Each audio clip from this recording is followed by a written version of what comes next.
Hi, in this video, I want to talk about the importance of guarding your energy. Now, energy doesn't have to be this woo-woo or esoteric type of concept. A lot of people like to use the term aura or just your vibe. But when it comes to guarding your energy, it just means that, for one, you have to get around people that aren't going to like suck that energy, like emotional vampires. You don't want to be doing things that are just going to drain you in terms of just overall joy and fun and good emotion. And you want to do things that build you up so that that energy doesn't become stifled in any type of way. Guarding your energy is super important because I like to think that we don't have this infinite energy source. Like, yes, we're open systems. We take in energy via food and sunlight and water and things like that. And we're always interacting with the environment. But if you are, kind of immature when it comes to your time and who you interact with and the energy that you're expending, you're going to have less and less of it over time. And that's why you see people who they look 10 years older than their actual age, things like that. It's not necessarily completely tied to nutrition because, like I've said in previous videos, your social contacts,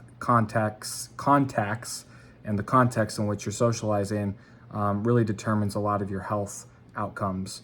And so guarding your energy is super important. If there are people in your life that you're just putting up with because they're a friend of a friend or they're a coworker or something like that, and they are just sucking your energy, like you are just drained when you're around them or you're walking on eggshells, that's not a really good place to be. So you want to find any way that you can to remove them from your life or remove yourself from theirs. And this can be kind of challenging, kind of hard because a lot of people like to stay politically correct, like to be nice. But when you find that you're thinking too much about another person's opinion of you or what they're going to say, it just makes your entire worldview conflicted and not productive. So guarding your energy is super important. There are other ways that you can lose out on that, like if you're consuming really bad foods, if you're consuming really bad media. This is all going to interact with your overall energy, your vibe, your aura, what have you. And again, this isn't necessarily a super scientific, I mean, energy is everywhere, but can we really measure the vibration of somebody or the aura that they're giving off? Maybe, I don't know, with super scientific whatever, but you can always sense when somebody that you're around has a higher energy or a higher aura because they're just lighthearted, they're fun, they're charismatic, they free associate. They just seem like everything's going well for them. And I liken it a lot to the fact that they just care about their energy, they care about who they're around, and that, makes waves in terms of how they behave and how they interact with other people.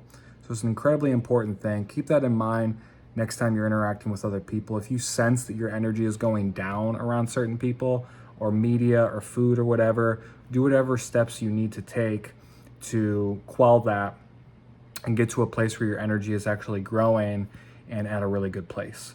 So short video, but I think that's really important to think about your energy, your vibe, how you approach the world, how you move into the world is super important for so many different reasons. But overall, just like your internal compass in terms of, well, am I doing okay? Is life going well?